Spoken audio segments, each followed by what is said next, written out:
Hello दोस्तों, कैसे हो आप लोग।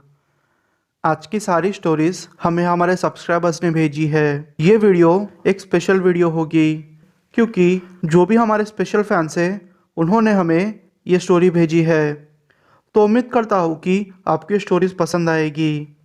तो आंखें बंद कर लीजिए और ईयरफोन्स लगा के मेरी स्टोरीज को इमेजिन कीजिए, आपको मज़ा आएगा। मेरा नाम सीमा है और मैं गुजरात के एक छोटे से गांव के रहने वाली हूँ। ये घटना मेरे दीदी के साथ 2 महीने पहले घटी थी। तो ये घटना कुछ ऐसे शुरू होती है। मैं और मेरी दी खेत में जाके काम किया करते थे। हम लोगों को काम करना अच्छा लगता था। ज़्यादा पढ़ाई नहीं की, इसलिए हम लोगों को फिर घर के और खेतों के कामों में लगा दिया। उस दिन भी मम्मी ने कहा कि पापा वैसे भी खेत में हैं, तो मैंने खाना दे के आना और कुछ भी काम हो तो उनका हाथ बटा देना और शाम होने से पहले घर आ जाना। हमने भी फिर मम्मी के पास से टिफिन ले लिया और खेतों की तरफ जाने लगे। और हाँ दोस्तों, मैं आपको बता दूँ, मेरी उम्र 16 साल की है और मेरी दी 20 साल की है। हमारा खेत हमारे घर से तकरीबन 3.5 किलोमीटर तक था। मेरा भाई कुछ काम से बाहर गया था और मेरे पापा भी खेत में थे। तो हम लोगों ने सोचा कि क्यों ना चल के जाए। वैसे भी चल के जाएंगे तो टाइम पास भी हो जाएगा और अच्छा लगेगा। हम लोग बातें करते करते चलते जा रहे थे। पापा को टिफिन दिया और खेतों का काम करके हम लोग फिर एक पेड़ के नीचे आके बैठ गए। हम लोगों ने थोड़ी बातें की और फिर काम कंटिन्यू किया। काम खत्म होते होते 6 बज चुके थे। पापा ने कहा कि वो अभी नहीं आ सकते क्योंकि उनको फसलों की रखवाली करना है। इसलिए उन्होंने कहा कि वैसे भी अब शाम होने वाली है, तुम लोग जल्दी चले जाना। हम 6:15 बजे वहाँ से निकले। और हाँ, मैं आपकी बहुत बड़ी फ़ैन हूँ। 4 महीने पहले ही मुझे आपके चैनल के बारे में पता चला, तो मैं दिन के टाइम पे भी ईयरफोन्स लगा के आपकी स्टोरी सुनते सुनते काम किया करती थी। उस दिन भी वही हुआ। मैंने ईयरफोन्स लगा लिए और आपकी स्टोरी सुनते सुनते आगे बढ़ते जा रही थी। उस शाम के माहौल में वो भी अकेले घर जाते हुए आपकी आवाज़ में स्टोरी सुनना मुझे बहुत अच्छा लगता था। मुझे डर भी लगता था और उस डर को मैं इंजॉय करती थी। मैं आपकी बहुत बड़ी फ़ैन हूँ। मेरी दी पीछे छूट गई।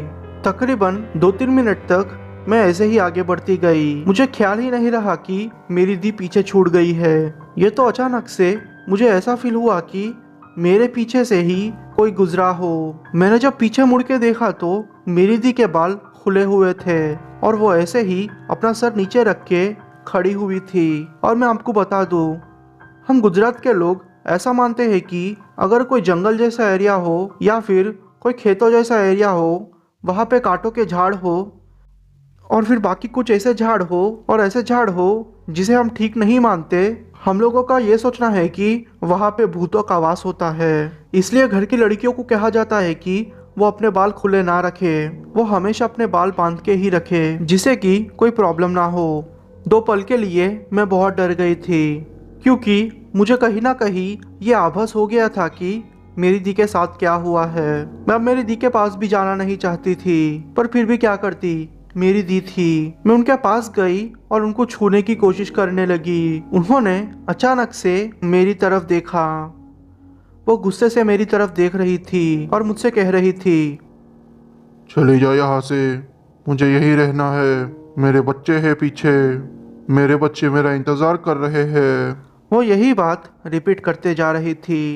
मैं अब समझ गई थी कि अब दी के पीछे कोई ना कोई चुड़ैल पड़ी है। ज़्यादातर चुड़ैलें खाना मांगती या तो फिर शीरा मांगती और खाने में भी दाल मांगती।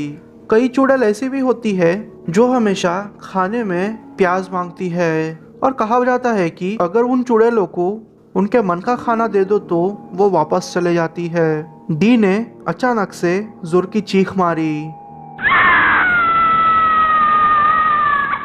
बस, और क्या था, वो चीख सुनते ही मैं बहुत ही डर गई। अब मेरी हिम्मत नहीं हो रही थी कि मैं वहां खड़े रहूं। थोड़ा थोड़ा अंधेरा हो चुका था और गांव के लोग जो शाम के टाइम पे अपने घर जाते हैं, वो 2-3 लोग मुझे वहां से अपने घर जाते हुए मिले। मैंने उनसे ये सारी चीज़ें एक्सप्लेन की तो उन्होंने कहा कि इसका इलाज कोई ना कोई बाबा ही कर सकता है, ये हमारे बस की बात नहीं है। फिर उन्होंने बाकी 2-3 लोगों को बुलाया और मेरी दी को खींच के घर की तरफ लेके जाने लगे। मेरी बात मानिए, वो 6 लोग भी मेरी दी को उठा नहीं पा रहे थे, ना कि खींच पा रहे थे। पता नहीं मेरे दी के अंदर अचानक से उतना वजन कहाँ से आ गया। अब मेरे पड़ोसी के अंकल ने भी अपनी बाइक ली और मेरे पापा को लेने के लिए चले गए। पापा को आते आते थोड़ा टाइम हो गया। तकरीबन रात के 8 बजे तक हम लोगों ने सारे प्रबंध कर दिए थे। बाबा को बुला लिया था और बाबा ने जो भी सामान कहा था वो सारा सामान हम लोगों ने फिर वहाँ आके रख दिया।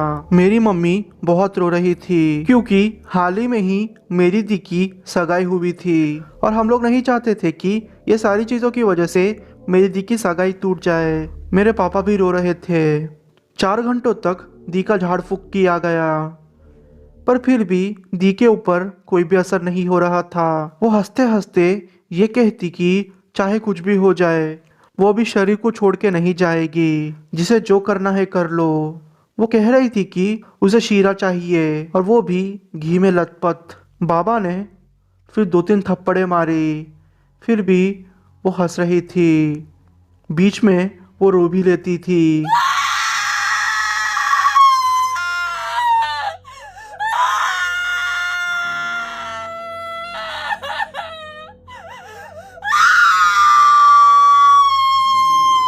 समझ नहीं आ रहा था कि अब क्या होगा।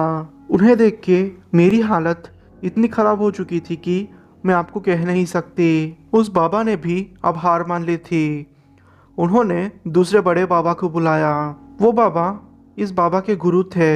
उन्होंने सिर्फ मंत्र पढ़े और अपना हाथ मेरी दी के सर पे रख दिया। मेरी दी अचानक से चिल्ला उठी और बेहोश हो गई।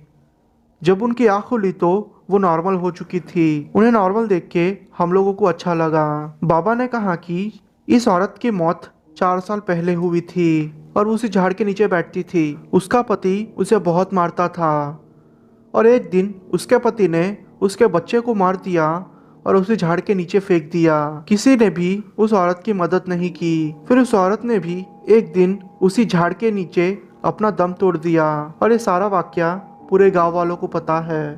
इसलिए शाम के टाइम पे उस झाड़ के पास से कोई भी नहीं गुजरता। शायद इस लड़की ने ऐसी कोई गलती कर दी है जिसकी वजह से वो औरत इसके पीछे पड़ गई थी। खैर जो भी हो, ये तावीज़ लीजिए और इसे पहना दीजिए और इस तावीज़ को कभी भी मत उतारना। और हाँ, इसकी शादी होने वाली है तो गलती से भी अभी से कभी भी खेत की ओर मत लेके जाना। अगर लेके जाओगे तो मैं कोई भी जवाबदारी नहीं लूँगा। थोड़े दिनों में मेरी दी की हालत ठीक हो गई। मेरी दी ने कहा कि वो जब वहाँ से गुजरी तो मैं तो वैसे भी आगे निकल चुकी थी। उन्होंने देखा कि झाड़ के ऊपर एक औरत बैठी हुई है और उन्हें मदद के लिए पुकार रही थी। इसलिए दी उनकी मदद करने के लिए वहाँ रुक गई। उसके बाद जो भी हुआ दी को कुछ भी याद नहीं है। 1 हफ्ते पहले ही मेरी दी की शादी हो चुकी है। मैं बहुत खुश हूँ क्योंकि मेरी दी के लाइफ में अब सब कुछ ठीक था और मैं फिर से आपकी स्टोरीज सुन रही हूँ। Thank you.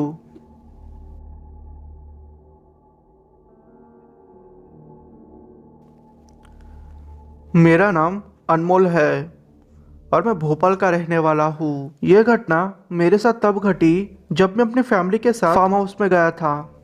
तो हुआ यूँ कि कोरोना के काल में हम लोग बहुत पक गए थे। बहुत सारी प्रॉब्लम्स थी जिससे हम बाहर निकलना चाहते थे। तो मैंने मेरे पापा को सुझाव दिया कि क्यों ना हम लोग हमारे फार्म हाउस में चले जाए। वैसे भी कोरोना कम हुआ नहीं है, बाकी हमारे लाइफ में तो सब ठीक है, इसलिए वहाँ चले जाएंगे तो कोई दिक्कत भी नहीं होगी। खाना स्टॉक में लेके जाएंगे, 2-3 दिन रह के वापस आ जाएंगे। पापा ने भी हामी भर दी। और हाँ दोस्तों, मैं आपको बता दूँ, मेरे पापा और मम्मी दोनों डॉक्टर्स हैं और हाल ही में ही दोनों की तबीयत थोड़ी ख़राब हो गई थी। इसलिए उनको अच्छा लगे, इसलिए मैंने वो लोगों को सुझाव दिया था। हम लोग फिर हमारे फार्म हाउस चले गए। हमारा फार्म हाउस बहुत बड़ा था। जैसे कि आप मान लीजिए एक कोने में फार्म हाउस था और उसके तीनों ओर खेत ही खेत थे और दूसरे तरफ से बाहर जाने का रास्ता था। पास ही में ही बहुत सारी बिल्डिंग्स थी, पर उन बिल्डिंग्स में ज़्यादा कोई नहीं रहता था। मुझे बहुत अच्छा लग रहा था क्योंकि पहले से ही अकेले में रहना अच्छा लगता था। मेरा अलग से कमरा था, मेरे मम्मी और पापा एक रूम में और मेरे दो बड़े भाई दूसरे रूम में थे। मेरी रूम हमेशा से अलग ही रहती थी। मैं आपका बहुत बड़ा फ़ैन हूँ। रात के टाइम पे मैं आपकी वीडियोस को ईयरफोन्स लगा के सुनता हूँ और वैसे ही सो जाता हूँ। तो उस रात भी वैसे ही हुआ। मैं आपकी स्टोरी सुन रहा था और मुझे नींद कब आ गई मुझे पता ही नहीं चला। जब मेरी आंख खुली तो अब रात के 2:30 बज रहे थे। मैंने फिर अपने ईयरफोन्स को अपने कानों से निकाला और साइड में रख के सोने की कोशिश करने लगा। मुझे अचानक से ऐसा महसूस हुआ कि खिड़की से मुझे कोई देख रहा है। और हाँ दोस्तों, हमारी खिड़की से हमारे दूसरे ओर के सारे खेत दिखते हैं और वहाँ ज़्यादातर अंधेरा ही होता है। पर उस रात पूर्णिमा की रात थी तो चांद की रोशनी इतनी तो पड़ रही थी कि बाहर का वातावरण अच्छे से महसूस भी हो रहा था और कम रोशनी में भी दिख रहा था। मैं उठा, पानी पिया और खिड़की की ओर चले गया। वो ठंडी ठंडी हवा महसूस करके मुझे अच्छा लग रहा था। पर जैसे ही मेरी नज़र वहाँ लगी स्ट्रीट लाइट पे पड़ी तो मैं शॉक्ड हो गया। मैंने देखा कि एक औरत जिसने गाँव वालों जैसे कपड़े पहने हैं वो मुझे देख रही थी और नीचे आने का इशारा कर रही थी। मुझे लगा कि कोई पागल औरत होगी। फिर मैंने ज़्यादा ध्यान नहीं दिया और वापस आके सो गया। तकरीबन 10 मिनट के बाद मेरी नींद एक आवाज़ से खुली। मैंने देखा कि मेरी खिड़की पे कोई नॉक कर रहा है।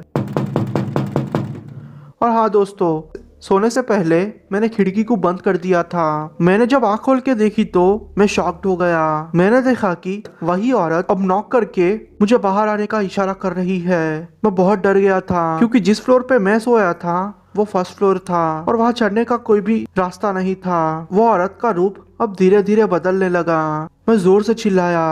मेरे चिल्लाने की आवाज़ सुन के मेरे मम्मी पापा मेरे कमरे में आ गए। जब वो मेरे कमरे में आए तो जब तक वो मेरे कमरे में आए तब तक वो औरत भी गायब हो चुकी थी।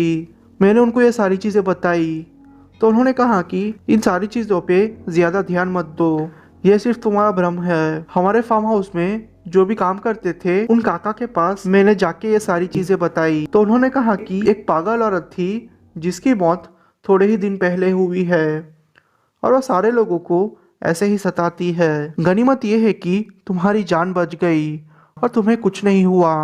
और बस इतना याद रखना कि उस औरत के इशारों पे कोई भी ध्यान मत देना और कोई भी जवाब मत देना। बस चुप रहना और वो औरत अपने आप चले जाएगी। सच बोलूँ तो मैं वहाँ 3 दिन से ज़्यादा नहीं रहा। मैं मेरे मम्मी पापा को कह के वापस आ गया। मेरे मम्मी पापा और 2 दिन रह के फिर अपनी ड्यूटी ज्वाइन हो गए। ये स्टोरी भले ही आपको डरावनी ना लगे पर मेरे लिए वो बहुत डरावनी थी क्योंकि ये मेरे ऊपर बीती थी। आप ही सोचिए, एक कमरे में आप अकेले हो, जिस कमरे में अंधेरा हो और बाहर से हल्की हल्की रोशनी आती हो। आप खिड़की खोलते हो तो एक औरत को देखते हो कि वो आपको बुला रही है। वैसे ही वहाँ कोई नहीं रहता। अगर आप औरत को देखोगे तो आप वैसे ही डर जाओगे। फिर उस औरत का मेरी खिड़की को खटखटाना, आप ही सोचिए पहले माले की बिल्डिंग पे कोई औरत कैसे आ सकती है। ये सारी चीज़ें सोच के मुझे आज भी डर लगता है पर फिर भी मैं आपकी स्टोरीज़ को बड़े शौक के साथ सुनता हूँ। Thank you.